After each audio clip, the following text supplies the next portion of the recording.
ఇక్కడ చెప్పారు. ప్రధానంగా నేను చెప్పాలనుకున్నటువంటి ఒకే ఒక అంశం, ఈ తెలంగాణ రాష్ట్రం ప్రత్యేక రాష్ట్రంగా 2014లో విడిపోయిన తర్వాత ఈ రాష్ట్రం అభివృద్ధి గురించి చర్చ జరిగినప్పుడు ఏ రంగాలలో అభివృద్ధి కావాలి, ఏ రంగాలలో అభివృద్ధి చెందితే తెలంగాణ అభివృద్ధి అవుతుంది, ఏ రంగాలలో అభివృద్ధి చెందితే తెలంగాణ రాష్ట్రంలో తలసరి ఆదాయాన్ని సాధిస్తారు, ఏ రంగాలలో అభివృద్ధి చెందితే తెలంగాణ ప్రతిష్ట పెరుగుతుంది అని చూసినప్పుడు అది కేవలం ప్రధానంగా తెలంగాణ రాష్ట్ర అభివృద్ధికి ఉన్న ఏకైక రంగం విద్యారంగం అని చెప్పేసి ఎస్ఎఫ్ఐ ఆనాడు చెప్పింది.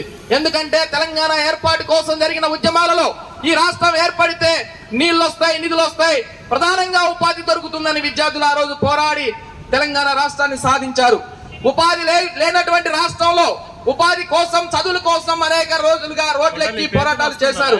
అందుకే తెలంగాణ రాష్ట్రంలో గత 10 సంవత్సరాల క్రితం ఈ రాష్ట్రాన్ని పరిపాలన చేసిన బీఆర్ఎస్ ప్రభుత్వం ఈ రాష్ట్ర విద్యారంగాన్ని పూర్తిగా సమస్యల్లోకి, నష్టంలోకి తీసుకెళ్లింది. తీవ్ర నిర్లక్ష్యం చేసింది. ఒక్క రూపాయి కూడా తెలంగాణ రాష్ట్రానికి సరైన నిధులు కేటాయించలేదు. యూనివర్సిటీల్లో పోస్టులు భర్తీ చేయలేదు, విద్యారంగంలో పోస్టులు భర్తీ చేయలేదు. పాఠశాలలు ఈ రోజు 4000 పాఠశాల తెలంగాణ రాష్ట్రంలో మూసేయబోతున్నారు. అలాగే 1800 పాఠశాలలు ఈ రోజు సింగిల్ టీచర్ పాఠశాల తెలంగాణ రాష్ట్రంలో నడుస్తూ ఉన్నాయి. వాటితో పాటు నూతన విద్యా విధానాన్ని ఇండైరెక్ట్ గా ఈ రోజు వచ్చినటువంటి కాంగ్రెస్ ప్రభుత్వం ఈ రాష్ట్రంలో అమలు చేస్తా ఉంది.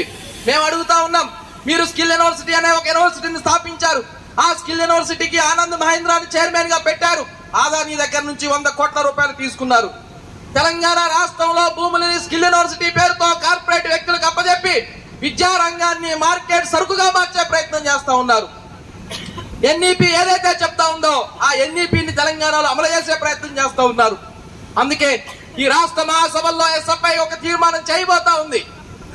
ఈ రాష్ట్రంలో ఎన్ఈపీని అమలు ఎస్ఎఫ్ఐ తీర్మానం చేయబోతా ఉంది. వాటితో పాటు తెలంగాణ రాష్ట్రానికి గుండెకాయ ఉన్నత విద్య. ఈ ఉన్నత విద్యలో ఈ రోజు సామాజిక వర్గాల విద్యార్థులు ఎవరు కూడా హైయర్ ఎడ్యుకేషన్ లోకి వస్తున్న పరిస్థితి లేదు. గత 6 సంవత్సరాల నుంచి రియంబర్స్మెంట్ ఇవ్వట్లేదు, స్కాలర్షిప్ ఇవ్వట్లేదు, యూనివర్సిటీల్లో ఉద్యోగాలు భర్తీ చేయట్లేదు. ఏ ఒక్క యూనివర్సిటీలో ప్రొఫెసర్ పోస్టులు భర్తీ చేయని పరిస్థితి తెలంగాణ రాష్ట్రంలో ఉంది. ఉస్మానియా యూనివర్సిటీ పోరాటాల ఉద్యమాల గడ్డ ఉస్మానియా యూనివర్సిటీలో ఈ రోజు పిహెచ్డి చేసిన తర్వాత ఒక్క విద్యార్థి తన పిహెచ్డికి గైడ్ని పెట్టుకుందామంటే, సూపర్వైజర్ పెట్టుకుందామంటే ఈ రోజు లెక్చరర్లు కాంటాక్ట్ పద్ధతిలో పనిచేస్తున్న వారితో సూపర్వైజర్ గా పెట్టుకోవాల్సిన పరిస్థితి ఈ రోజు ఉస్మానియా యూనివర్సిటీలో వస్తా ఉంది. కాకతీయ యూనివర్సిటీలో అలాంటి పరిస్థితి ఉంది, తెలంగాణ యూనివర్సిటీలో అలాంటి పరిస్థితి ఉంది. ఈ తెలంగాణ రాష్ట్రంలో మేము అధికారంలోకి వస్తే 6 గ్యారెంటీల పేరుతో విద్యారంగానికి విద్యా యువ వికాస్ అనే పేరుతో మేము అభివృద్ధి చేస్తామని కాంగ్రెస్ ప్రభుత్వం చెప్పొచ్చింది. 5 లక్షల రూపాయలు విద్యా భరోసా కార్డు అన్నారు. ఎక్కడ